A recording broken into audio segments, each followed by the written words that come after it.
La tumeur est nichée à plus de 4 cm de la surface du crâne, enchâssée dans la voie motrice principale. Sans le robot, les médecins risqueraient d'endommager un centre moteur.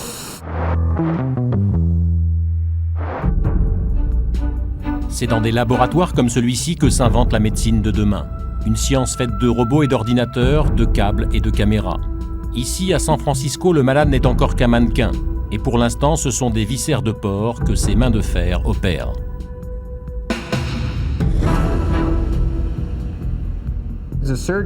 Je suis à mon poste chirurgical et j'opère un patient qui peut se trouver à plusieurs milliers de kilomètres d'ici. C'est exactement comme si j'étais vraiment dans la salle d'opération. Sur mon écran en 3 dimensions, je vois ce que mes mains manipulent là-bas. Je peux saisir de petits objets, suturer une plaie et même manipuler de petits vaisseaux sanguins, comme si je me trouvais aux côtés du patient dans le bloc opératoire. Ce que je ressens, mais que vous ne pouvez pas voir, c'est la résistance qui m'est transmise par les instruments chirurgicaux. C'est-à-dire que quand je tire sur les tissus dans la salle d'opération, mes doigts sentent la résistance au mouvement. Cela donne à mes mains la sensation d'être en train d'opérer.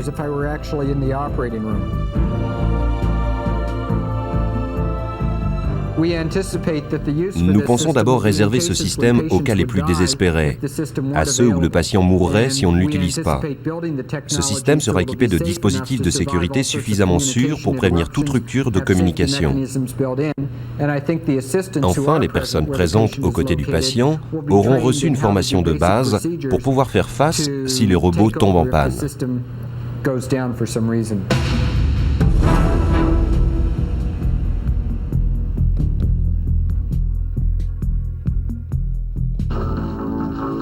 Derrière ce programme de recherche, l'armée américaine, bien sûr.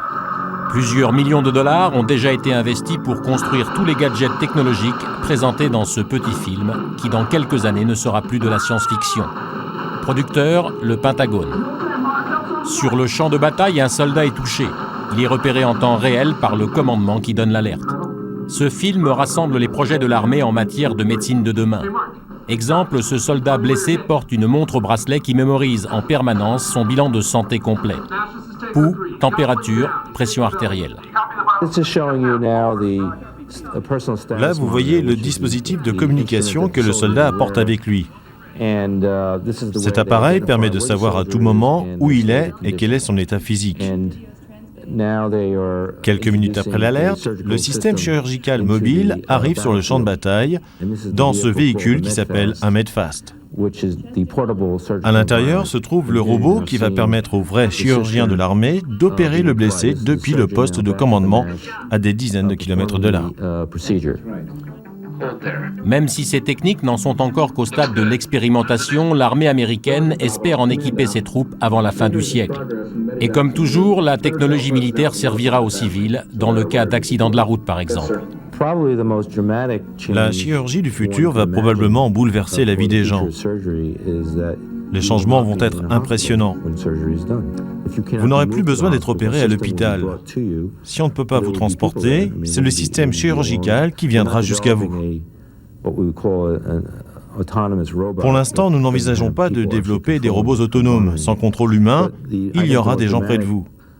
Mais vous pourrez vous faire opérer chez vous par un robot qu'un chirurgien contrôlera d'ailleurs. Dans la salle de chirurgie du futur, il n'y aura pas de table d'opération. En France, les robots ont déjà investi certaines salles de chirurgie. À l'hôpital Necker de Paris, par exemple, c'est un robot qui, depuis 5 ans, guide les gestes des chirurgiens pendant certaines opérations. Plus de 250 enfants ont déjà été opérés avec ce système. Philippe a 12 ans. On a découvert une tumeur qui grossit au plus profond de son cerveau et il perd le contrôle de la partie gauche de son corps.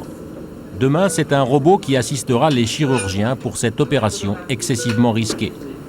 Une coopération qui demande quelques préparations particulières. Je vais positionner les implants, qui sont des petites pastilles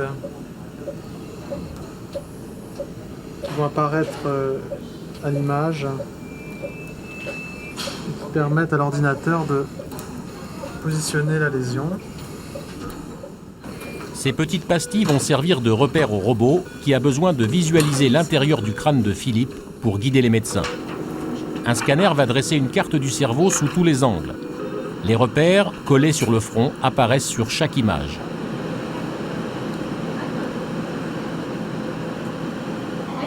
Vous avez un implant. Ces images sont ensuite transmises à un ordinateur qui les traduit en 3 dimensions. Pendant l'opération, et grâce à ces repères, ce cerveau virtuel sera en permanence superposé au cerveau de Philippe, permettant ainsi au robot de guider les médecins jusqu'à la tumeur. Le docteur Zera est le chirurgien de Philippe. Il repère la lésion et décide du meilleur chemin à emprunter pour l'atteindre. Voilà, on commence à la voir apparaître, c'est ce qui est blanc là, que je contourne avec mon pointeur rouge. Et donc, il faut que ma porte d'entrée se situe dans cette région-là que je balaye avec mon point rouge. Et vous pensez entrer par où? Par ici. Utiliser ce sillon qui se trouve ici, là, que je suis en train de définir par ma cible, pour ensuite passer par cette région du cerveau non fonctionnelle qui me permettra d'aboutir sur la tumeur. Le chirurgien n'a plus qu'à transmettre au robot, via l'ordinateur qui le contrôle, les voies qu'il a choisies pour opérer. Pendant l'intervention, le laser du robot le guidera alors droit sur la tumeur. On en arrive maintenant à la grande révolution de l'intégration et de l'interprétation de l'image dans la chirurgie. On n'en est probablement qu'au début, c'est-à-dire que d'ici 5 ans ou d'ici 10 ans, tout le monde sera conduit à opérer en utilisant ce type d'image, et peut-être même qu'on en arrivera à ne traiter plus que des images virtuelles au moment où on arrivera à traiter les choses. Un petit peu comme les pilotes de chasse qui ont des images virtuelles qui superposent à leur image réelle, d'avoir, alors soit par des écrans 3D, soit directement par des lunettes, la superposition des images avec le vivant.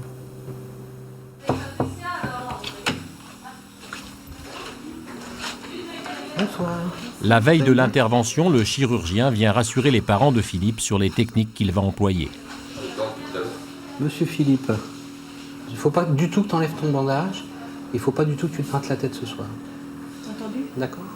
Le but du repérage, c'est uniquement de nous guider. C'est-à-dire qu'on a une espèce de spot, laser, il y a un laser qui nous guide jusqu'au moment où la tumeur arrive.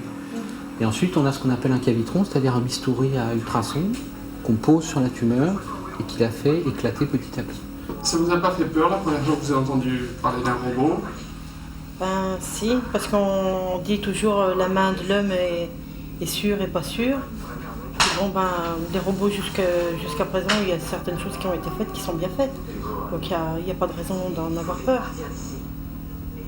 Et puis bon ben, ils s'y prennent bien, ils font le repérage aujourd'hui. Évidemment qu'on a des inquiétudes, mais enfin bon, on a confiance dans le médecin. Bon, allez Philippe, à demain bonhomme.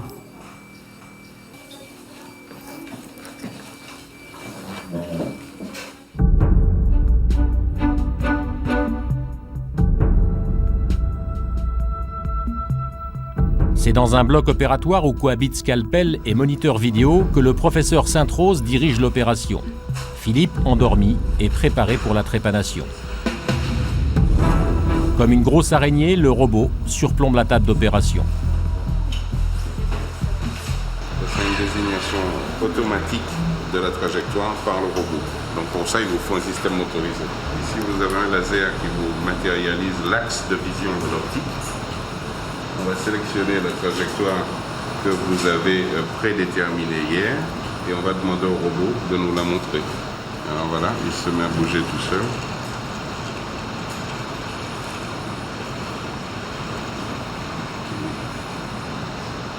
Et il va se mettre dans la position. Voilà. Avec ce point rouge, le robot indique au chirurgien là où il faut percer.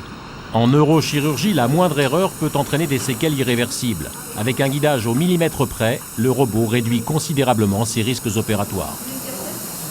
Bon, le robot est déterminant, hein, puisqu'à partir de maintenant, on va suivre le faisceau de guidage du laser tout au long de l'intervention. Le rayon laser de guidage passe au travers des lentilles du microscope de chirurgie. La trajectoire du faisceau est recalculée en permanence par l'ordinateur. On voit sur l'écran le cerveau qui bat, et vous voyez l'image virtuelle qui change en même temps que les battements du cerveau. La tumeur est nichée à plus de 4 cm de la surface du crâne, enchâssée dans la voie motrice principale. Sans le robot, les médecins risqueraient d'endommager un centre moteur. Alors le laser continue à vous guider là. Oui. Là, il est exactement pointé sur la tumeur elle-même. On commence à deviner tout au fond. Voilà, c'est là. Qui est un peu plus grisâtre au fond. Vous voyez, et un des intérêts de ça, c'est qu'à l'œil, même à travers l'optique du microscope, regardez, au bout de mon suceur, il y a la tumeur. Vous voyez? Et le tissu autour est du tissu normal. La différence est imperceptible à l'œil. Le professeur Sainte-Rose est un des pionniers de la robotique médicale. Il a déjà opéré plus de 150 patients avec ce robot à 3 millions de francs. À l'heure actuelle, je crois que ce produit est le plus avancé des développements qui existent dans ce domaine. Il y a une dizaine d'appareils implantés dans le monde, dont 3 ou 4 aux États-Unis, chez les équipes qui s'intéressent plus particulièrement à ce type de chirurgie. Donc on serait plutôt en avance sur les États-Unis? On n'est pas plutôt en avance, on est sûrement très en avance. Oui, jusqu'au bout. Jusqu'au bout. Probablement jusqu'au bout. Encore une fois, on en sera complètement certain que sur l'IRM qu'on fera après l'opération. Mais je pense qu'on en a au moins enlevé plus de 95% et je pense 100%. Sans ce robot, ça n'aurait pas été la même chose. On a du mal à répondre à cette question parce que on fait de la chirurgie depuis des dizaines d'années, on faisait des prouesses techniques. Ce qu'il faut voir, c'est que on fait les choses de façon plus simple, moins dangereuse, et on remplace les prouesses chirurgicales par des actes réglés et plus performants. Donc il ne faut pas dire que ça n'aurait pas été possible, mais ça aurait été sûrement peut-être plus difficile à faire, et en tout cas dans des conditions de sécurité moins bonnes. Mais pour le législateur, le robot n'existe pas encore. Seul le chirurgien est responsable face à la loi. Jean-François Mattei, député et médecin lui-même, s'occupe à l'Assemblée nationale des questions d'éthique médicale. Un robot n'est jamais qu'un outil. Quand vous avez votre malade avec à l'intérieur le bistouri dirigé par le robot qui lui-même obéit à un chirurgien qui commande à des kilomètres de là, et que tout d'un coup il y a une artère qui se met à saigner, qu'est-ce qui va se passer si le chirurgien est à des kilomètres? Qu'est-ce qui va se passer? Vous comprenez bien que même si on le fait par le biais de ces robots, le chirurgien doit être là, prêt à intervenir en cas d'accident, en cas de complication. On ne règle donc pas le problème de la chirurgie à distance. Et c'est deux choses que de parler de la chirurgie par l'intermédiaire de robots et de parler de la chirurgie à distance. La chirurgie à distance, pourtant on y travaille déjà en France. Pour le moment, on en est au b.a.-ba. À l'hôpital Rothschild de Paris, un bloc opératoire a été entièrement équipé de caméras et de téléviseurs. Ce système de pointe permet le suivi d'opérations à distance. Le but pour l'instant, permettre à un médecin de conseiller un autre médecin en cours d'intervention. Pour tester cette installation, un chirurgien s'est installé à l'autre bout de Paris, dans une salle de vidéoconférence. Comment? L'image et le son passent par une simple ligne téléphonique connectée au réseau Numéris. Si ces expériences de télémédecine sont concluantes, demain, dans n'importe quel hôpital français, le chirurgien pourra demander l'assistance d'un spécialiste russe ou américain tout au long d'une opération délicate. Tu la vois rouler là, la valve gêne. Attends, je vais essayer de te la montrer plus précisément pour l'entourer. Voilà, tu vois, on voit très bien ce gros ganglion. Là, voilà, j'en fais Avec une palette graphique, le docteur Césaire, le médecin qui conseille l'équipe en cours d'opération, désigne sur l'écran les points précis sur lesquels le chirurgien peut intervenir. L'avantage de système d'imagerie, comme vous le voyez, c'est que ça permet un dialogue, une communication. Ce peut être un mode d'enseignement et c'est surtout, je pense, une possibilité tout à fait nouvelle d'orienter l'action d'un chirurgien qui serait en difficulté dans un centre connecté à un réseau de téléchirurgie, qui demande un conseil à un expert pour sortir d'une situation difficile. Je crois que de plus en plus, ce type de communication pourra se faire.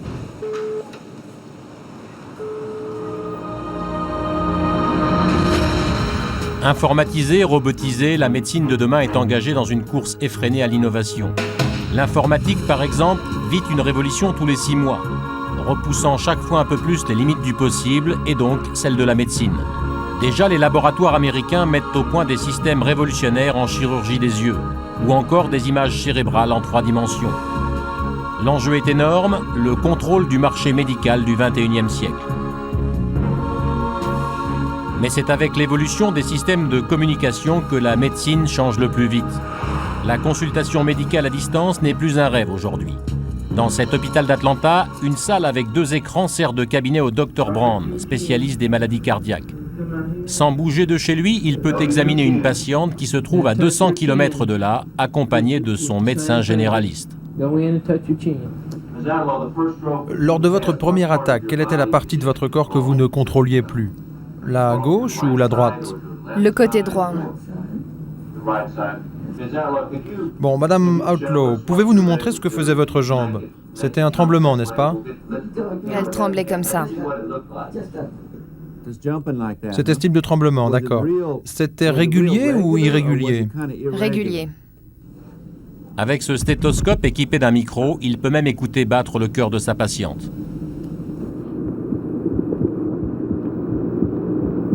Oui, respirez. D'accord, c'est bon. Bon, je pense que ça va être un petit peu difficile d'améliorer son état. Ça pourrait même s'aggraver. Il va falloir que vous surveilliez bien sa tension artérielle. Au revoir. Ce système équipe déjà pratiquement toute la Géorgie. Dans cet État du Sud, les grands hôpitaux sont concentrés à Atlanta. Les petites villes manquent de spécialistes. 59 cliniques ont déjà été équipées de salles de téléconsultation comme celle-ci.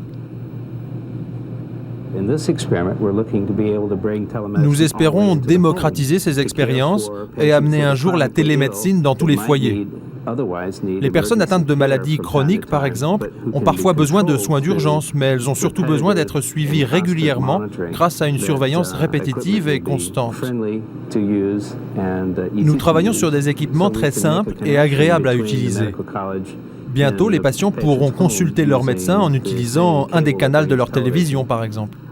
Mais il y a plus révolutionnaire encore, la consultation médicale sans quitter son bureau via n'importe quel ordinateur personnel. Bonjour John. Salut Mike, comment ça va aujourd'hui? Bien, merci, et vous? Moi, ça va. Je vais me faire un fond de l'œil gauche pour tester l'image. Les scientifiques testent la qualité des caméras et des images numérisées. Les premiers systèmes sur ordinateur personnel ont déjà été installés dans des familles pilotes. Mais on voit déjà beaucoup plus loin. La télévision ou l'ordinateur du futur aura une touche médecine. Vous serez tranquillement assis dans un fauteuil truffé de capteurs invisibles qui enregistreront toutes les données nécessaires à l'établissement d'un diagnostic. En appuyant sur la touche médecine de votre télécommande, ces appareils transmettront votre bilan médical complet à votre téléviseur qui sera lui-même connecté à un cabinet médical ou un réseau de télémédecine. Le problème éthique majeur, presque le principal, c'est qu'il n'y a pas de médecine sans contact entre le médecin et son patient. Déjà, le stéthoscope est venu s'interposer entre l'oreille et le thorax de votre patient. Les machines comme les phonocardiographes, échographes sont venues s'interposer. Mais enfin, vous avez quand même la présence, la proximité.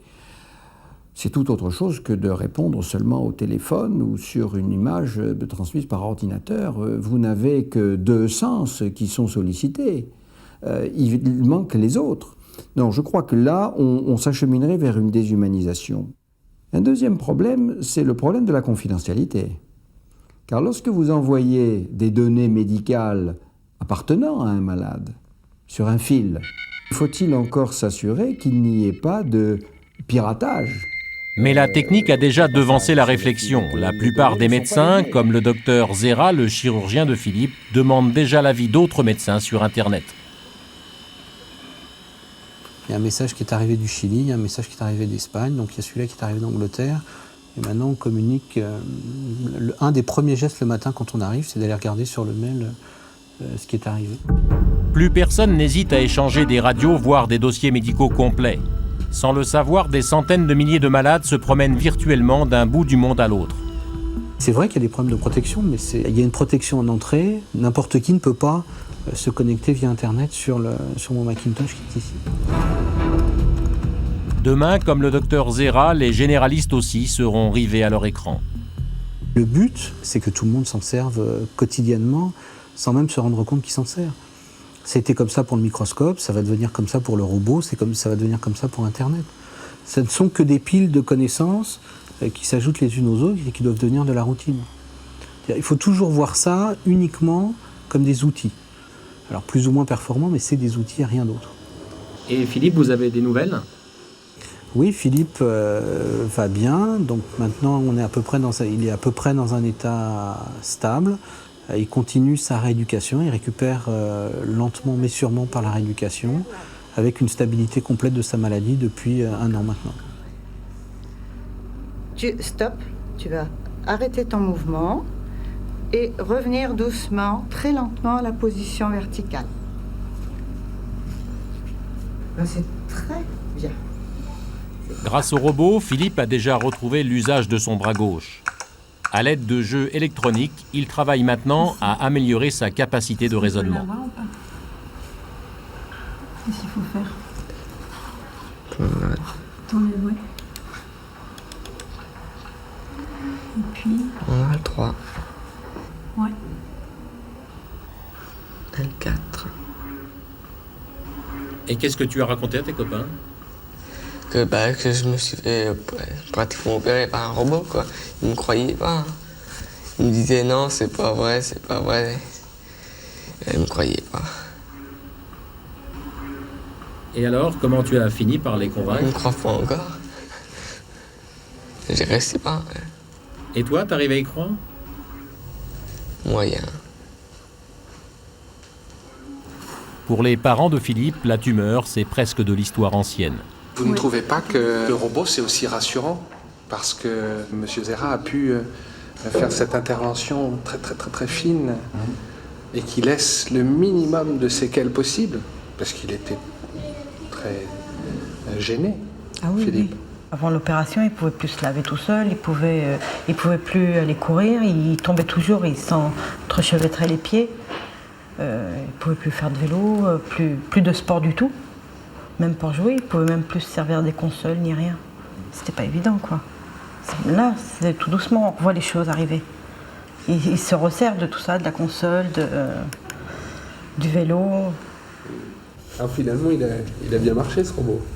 Ah oui, ça, je crois qu'on ne lui dira jamais assez merci, hein, parce que peut-être qu'aujourd'hui, il ne serait plus là, hein, peut-être, on ne sait pas. Alors, si c'est ça, doublement, triplement merci. Pour Philippe, les robots ont fait des miracles. Pour l'instant, derrière ces chirurgiens en doigts de fer, ce sont des hommes qui manipulent et qui soignent. Qu'en sera-t-il dans 10 ou 20 ans? Ouais.